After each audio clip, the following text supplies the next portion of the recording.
ഇന്ന് പല സംശയങ്ങളാണ്. പുതിയ നിയമത്തിൽ നശിപ്പുണ്ടോ? പഴയ നിയമകാലത്തല്ലേ? പുതിയ കാലത്ത് നശിപ്പുണ്ടോ? എന്നാൽ കൊരിന്തോസ്യർക്ക് എഴുതിയ ലേഖനം 1-ാം ലേഖനം അപ്പോസ്തലനായ പൗലോസ് 3-ാം അധ്യായം 16-17 വാക്യത്തിൽ പറയുന്നു, നിങ്ങൾ ദൈവത്തിൻ്റെ ആലയമാണെന്നും നിങ്ങൾ ദൈവത്തിൻ്റെ മന്ദിരമാണെന്നും ദൈവാത്മാവ് നിങ്ങളിൽ വസിക്കുന്നു എന്നും അറിയുന്നില്ലയോ? ദൈവത്തിന്റെ ആലയം നശിപ്പിക്കുന്നവനെ, ദൈവത്തിന്റെ മന്ദിരത്തെ നശിപ്പിക്കുന്നവനെ ദൈവം നശിപ്പിക്കും. ഞാനല്ല പറയുന്നത്. സ്തോത്രം, സ്തോത്രം. അപ്പോൾ നമ്മുടെ ആലയത്തെ നശിപ്പിക്കാതിരിക്കണമെങ്കിൽ, നമ്മുടെ ശരീരത്തെ നശിപ്പിക്കാതിരിക്കണമെങ്കിൽ, നമ്മുടെ കുടുംബത്തിൽ പല പല ദുഃഖങ്ങളും ദുരിതങ്ങളും കടന്നു വരാതിരിക്കണമെങ്കിൽ ആത്മാവിനെ, പരിശുദ്ധാത്മാവിനെ, നമ്മുടെ ഹൃദയത്തിൽ വസിക്കുന്ന ആത്മാവിനെ പരിശുദ്ധമായി കാത്തുകൊള്ളണം.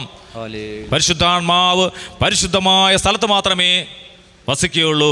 നമ്മുടെ വാക്കിൽ, നമ്മുടെ പ്രവൃത്തിയിൽ, നമ്മുടെ നോട്ടത്തിൽ, നമ്മുടെ ചിന്തകളിൽ എല്ലാം നമ്മുടെ ഹൃദയം എന്തായിരിക്കണം? പരിശുദ്ധമായിരിക്കണം, ശുദ്ധമായിരിക്കണം.